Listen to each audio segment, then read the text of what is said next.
ભરૂચમાં national highway number 48 પર આવેલા મુલટ ટોલ પ્લાઝા પર સ્થાનિક વાહન ચાલકો પાસે પણ ટોલ વસૂલાતો હોવાની અનેક ફરિયાદો ઉઠી હતી. તેમ છતાંય ટોલ પ્લાઝા દ્વારા કોઈ પણ કાર્યવાહી નહીં કરાતા લોકલ ટ્રાન્સપોર્ટવાળાઓએ ટોલ બૂથ પર પોતાના વાહનો લગાવી ટોલ જામ હાઈવે કરી દીધો હતો, જેના કારણે હાઈવે પર વાહનોની કતારો લાગી છે. ભરૂચના સ્થાનિક વાહનોને ટોલમાંથી મુક્તિ આપવામાં આવે, પરંતુ ફાસ્ટેગ આવ્યા બાદ ભરૂચના સ્થાનિક વાહનોને ટોલ ઓટોમેટિક કપાઈ જતો હતો, જેથી સ્થાનિકોએ હોબાળો મચાવી વિરોધ નોંધાવ્યો. આખરે સ્થાનિક વાહન ચાલકોને ટોલ ટેક્સમાંથી મુક્તિ આપવાની જાહેરાત કરાઈ, પરંતુ હજીએ ભરૂચ જિલ્લાના અલગ અલગ કંપનીઓમાં કામદારોને લાવવા લઈ જવા માટે લોકલ ટ્રાન્સપોર્ટની લક્ઝરીઓ આવજાવ કરે છે, ત્યારે તેમની પાસેથી પણ રોજનો ટોલ વસૂલાત કરાતી હોવાની વિરોધ નોંધાવી અનેક વખત રજૂઆત કરાઈ હતી.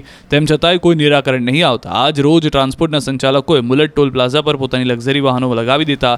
તેમની પાછળ વાહનોની લાઈનો લાગી જતા લોકો ટ્રાફિકમાં ફસાઈ ગયા હતા. આ ઘટનામાં સ્થાનિક પોલીસ અને ટોલ અધિકારીઓ પણ દોડતા થયા. QR કોડ સ્કેન કરો અને ડાઉનલોડ કરો ન્યૂઝ 18 એપ. મેળવો ગુજરાત અને દેશ દુનિયાની પળે પળની અપડેટ્સ.